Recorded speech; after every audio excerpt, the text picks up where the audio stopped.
بسم اللہ الرحمن الرحیم۔ السلام علیکم اسٹوڈنٹس۔ ویک 7 کے ساتھ آپ کی میں عصمت آپ سے مخاطب ہوں۔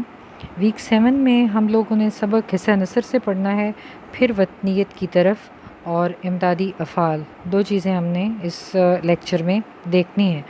پھر وطنیت کی طرف کا مرکزی خیال آپ لوگوں کو بتاؤں گی۔ مرکزی خیال کا لفظ اس لیے استعمال کر رہی ہوں کیونکہ یہ آپ کے سلیبس میں شامل ہے، خلاصہ نہیں ہوتا، لیکن اس سبق کا خلاصہ یہ مرکزی خیال بیان کرنے کا مقصد یہ ہے کہ پورا سبق آپ کو سمجھ میں آ جائے اور پھر آپ سوالات کے جوابات دے سکیں۔ اس سبق کو پھر وطنیت کی طرف لکھا ہے مولانا صلاح الدین احمد نے۔ مولانا صلاح الدین احمد نے پنجاب نیشنل کالج سے BA کیا۔ انہوں نے طالب علمی کے زمانے سے ایک رسالہ خیالستان کے نام سے جاری کیا۔ 1934 سے ادبی دنیا کی ادارت سنبھالی اور زندگی کے آخری ایام تک اسے شائع کرتے رہے۔ ان کا ایک اہم کارنامہ اکادمی ادبیات کا قیام ہے۔ وہ اردو پڑھو اردو بولو تحریک کے سرخیل تھے، یعنی بانیوں میں سے تھے۔ اس وجہ سے انہیں پنجاب کا بابائے اردو بھی کہا جاتا ہے۔ وہ اعلیٰ درجے کے مقالہ نگار تھے۔ وہ صحت زبان اور آرائش زبان کا بہت خیال رکھتے تھے۔ بہت سے ادیبوں نے ادب و تنقید کا فن ان کی زیر نگرانی سیکھا۔ رسالہ ادبی دنیا نے بہت سے نوجوان ادیبوں اور شاعروں کی رہنمائی کی۔ تصانیف میں تصورات اقبال، افسانوی ادب، محمد حسین آزاد نمایاں ہیں۔ مولانا صلاح الدین احمد نے سبق جو لکھا پھر وطنیت کی طرف، اس کے بارے میں تھوڑا سا آپ لوگوں کو بتا رہی ہوں تاکہ آپ سوالات کے جوابات خود سے لکھ سکیں۔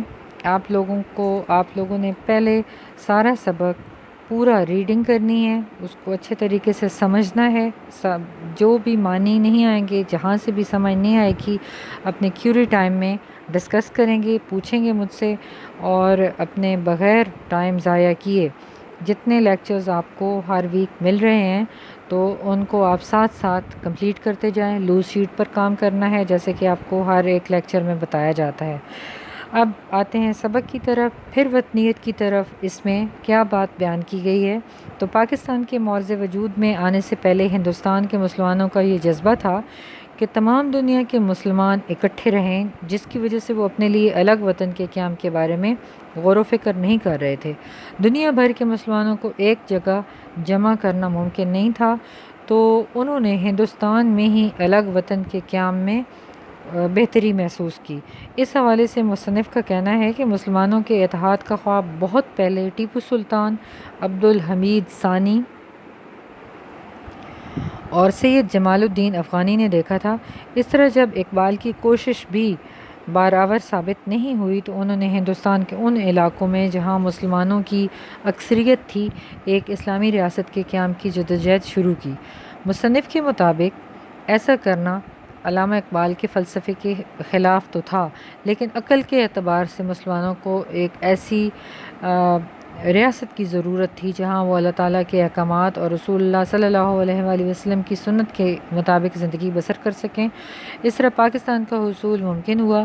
مصنف کے مطابق پاکستان اپنے قیام کے بعد دوسرے اسلامی ممالک کے ساتھ برادرانہ تعلقات استوار رکھے گا، ہر معاملے میں ان کا معاون مددگار رہے گا۔ اس طرح آزادی کے بعد جو غیر مسلم پاکستان کے حصے میں آئے انہیں مکمل مذہبی آزادی حاصل رہے گی، انہیں مفید شہری بنانے کے لیے ہر ممکن کوشش کی جائے گی۔ مسلمانوں کی ریاستیں چاہے الگ الگ ہوں گی مگر وہ کعبۃ اللہ اور دین اسلام کی سربلندی کے لیے دریائے نیل کے ساحل سے لے کر چین کے شہر کاشغر تک متحد اور متفق رہیں گے۔ یہ بات اس پھر وطنیت کی طرف میں مولانا صلاح الدین احمد نے بیان کی ہے۔ اب تھوڑے سے سوالات کی طرف آئیں۔ سب سے پہلے سوالات کے جوابات لکھنے سے پہلے ضروری ہے کہ آپ نے تمام سبق کو اچھے طریقے سے ایک دفعہ پڑھ لینا ہے، سمجھ لینا ہے۔ انتہائی اہم چیپٹر ہے آپ کا۔ سوالات کے جوابات آپ لوگوں کو میں بتا رہی ہوں، لیکن خود سے لکھنے کی آپ کوشش کریں، سبق میں سے خود ڈھونڈیں۔ پہلا سوال ہے، پاکستان کے قیام سے پہلے اسلامیان ہند کے دل کس جذبے سے سرشار تھے؟ اس کا جواب یہ ہے کہ پاکستان کے قیام سے پہلے اسلامیان ہند کے جس دلی جذبات سے سرشار تھے وہ وحدت ملت کا جذبہ تھا۔ وہ اگرچہ اس جذبے نے ہمارے فکر و شعور سے وطنیت کو یکسر مٹا دیا، لیکن یہی جو جذبہ ہمارے قومی وطن کے قیام کا باعث بھی بنا۔ اگلا سوال ہے، ہمارا قومی نصب العین کیا ہے؟ ہمارے اپنے ملی مفاد کی حفاظت اور ملی مقاصد کا فروغ، وطن پروری، وطن دوستی، وطن کے مطابق سوچنا، یہ ہمارا قومی نصب العین ہے۔ اگلا سوال ہے، قومی نصب العین کے حصول کا سیدھا راستہ کون سا ہے؟ تو وطن سے محبت ہی سیدھا راستہ ہے قومی نصب العین کے حصول کا۔ آگے دیکھیں، اگلا سوال ہے، ہمیں پاکستان کا تصور کس نے دیا؟ شاعر مشرق علامہ محمد اقبال نے پاکستان کا تصور ہمیں دیا۔ آگے ہے، اگلا سوال ہے، اقبال نے مسلمانان ہند کی عملی سیاسیات کی طرف اپنی توجہ کیوں مبذول کی؟ تو علامہ اقبال نے مسلمانان ہند کی عملی سیاست کی طرف اس لیے توجہ دی کہ ان کو اس بات کا احساس تھا کہ انگریز کے رخصت ہو جانے کے بعد مسلمانان ہندوؤں کے غلام نہ بن جائیں، اور ضرورت اس بات کی تھی کہ مسلمانان ہند کے لیے ایک آزاد اور خود مختار ملک کا قیام عمل میں لایا جائے۔ علامہ اقبال مسلمانان ہند کی بری حالت کو دیکھ کر بہت غمگین رہتے تھے، اور اس لیے انہوں نے عملی سیاست میں حصہ لیا۔ اگلا سوال ہے، اقبال کا تصور پاکستان اس کے آفاق گیر تصور ملت سے کیوں نسبت نہیں رکھتا؟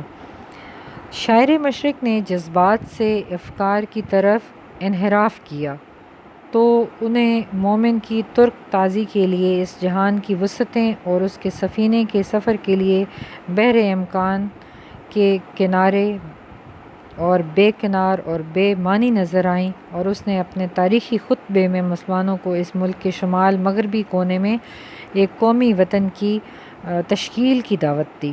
شاعر علامہ محمد اقبال آسمان کی بلندیوں اور وسعتوں سے اتر کر زمین کے ایک تنگ ٹکڑے کی حدود میں کو اس لیے خواب کی صورت میں سامنے لے کر آئے کہ وہ آمادہ ہو گئے تھے اور ان کو نجات اس میں مسلمانوں کی نظر آ رہی تھی، تو اس لیے ان کا جو آفاق گیر ایک تصور ملت تھا وہ اس سے نسبت تو نہیں رکھتا تھا، لیکن بہرحال انہوں نے یہ تصور دیا علیحدہ وطن کا۔ اگلا سوال دیکھیں، جب ہم نے آزاد وطن پاکستان حاصل کر لیا تو بقول مصنف اب منطقی طور پر ہمارے لیے کیا لازم ہو گیا؟ تو منطقی طور پر ہمارے لیے لازم یہ ہو گیا کہ ہم اس کے تحفظ اور اس کے فروغ کو دیگر تمام فرائض پر ترجیح دیں، کیونکہ اگر ہمارا وطن قائم ہے تو ہمیں خدمت دین، تعمیر ملت کے موقع بھی ملیں گے، اور ہم اعلیٰ کلمت اللہ بھی کر سکیں گے، حقوق انسانیت بھی ادا کر پائیں گے۔ لیکن اگر خدا نہ خواستہ ایسا نہ ہوا، ملک پر آفت آئی، تو ہم نہیں بچیں گے اور ہماری مسلمانی اور ملک کو زوال آ جائے گا۔ تو سب سے پہلے ہمارا ملک کا تحفظ ہے۔ اگلا سوال ہے، ٹیپو سلطان، سلطان عبدالحمید ثانی، سید جمال الدین افغانی اور علامہ اقبال کس مشترک تصور کے مبلغ تھے؟ تو یہ جتنے بھی شخصیات ہیں اسلامی وطن کے قیام کے مشترک تصور کے مبلغ تھے۔ وہ چاہتے تھے کہ اسلامی وطن کے قیام ممکن ہو، اور ان کا تصور بھی تھا اسی مشترک، ان کا خواب بھی تھا کہ ایک علیحدہ سے وطن پاکستان کی صورت میں سامنے آئے۔ اگلے ہیں سوالات،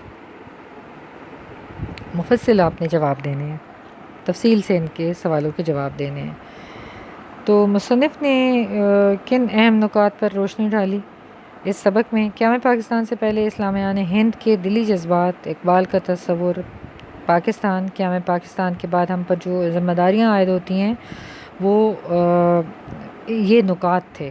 اب اس میں نکات میں آپ نے تھوڑی ساری تفصیل لکھ دینی ہے، اور آسانی کے لیے بتا رہی ہوں کہ اگر اس میں اس سوال کے جواب میں آپ مرکزی خیال لکھ دیں تو وہ بھی ٹھیک ہوگا۔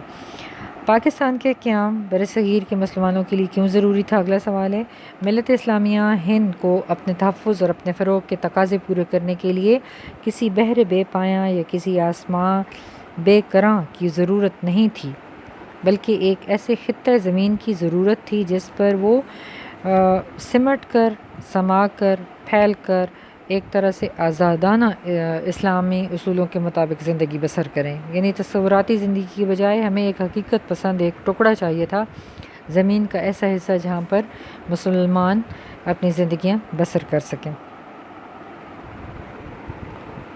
اگلا سوال ہے کہ ملت اسلامیہ کے اتحاد کے ضمن میں پاکستان کا کیا کردار ہو سکتا ہے؟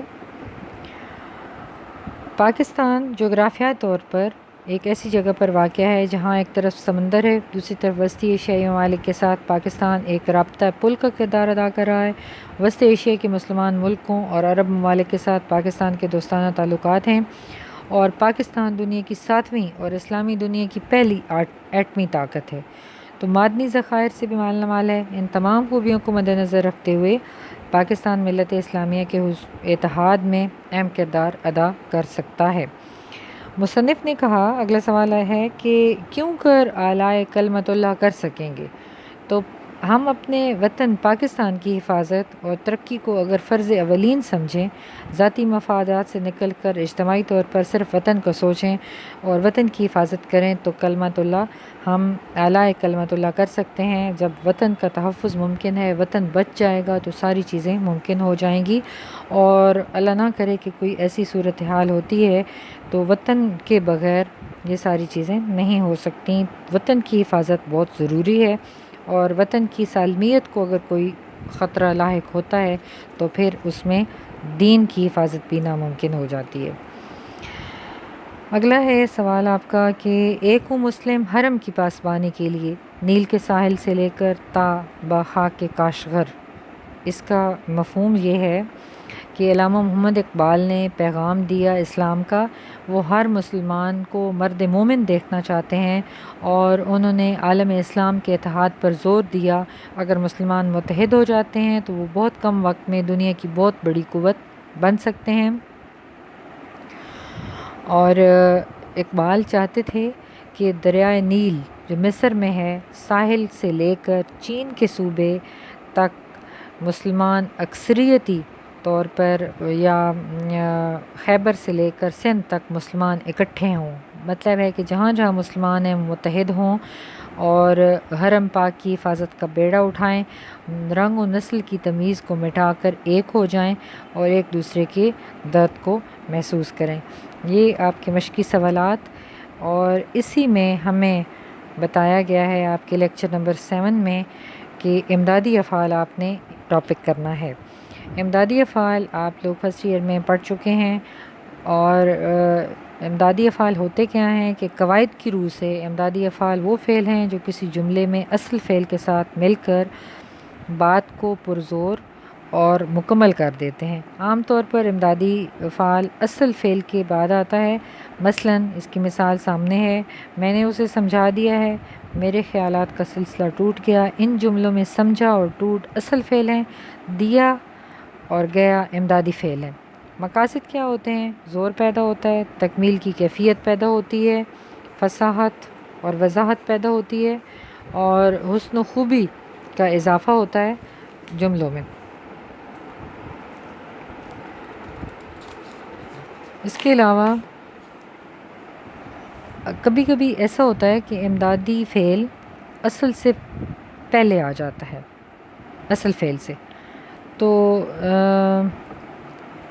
مثال کے طور پر اگر کوئی ایک مصرع ہے، ثریا سے زمین پر آسمان نے ہم کو دے مارا، اسے مصرع میں مارا بعد میں جو اصل فعل ہے، اور دے پہلے آیا ہے جو کہ امدادی فعل ہے. تو اس مصرع میں دے پہلے آیا ہے جو کہ امدادی فعل ہے.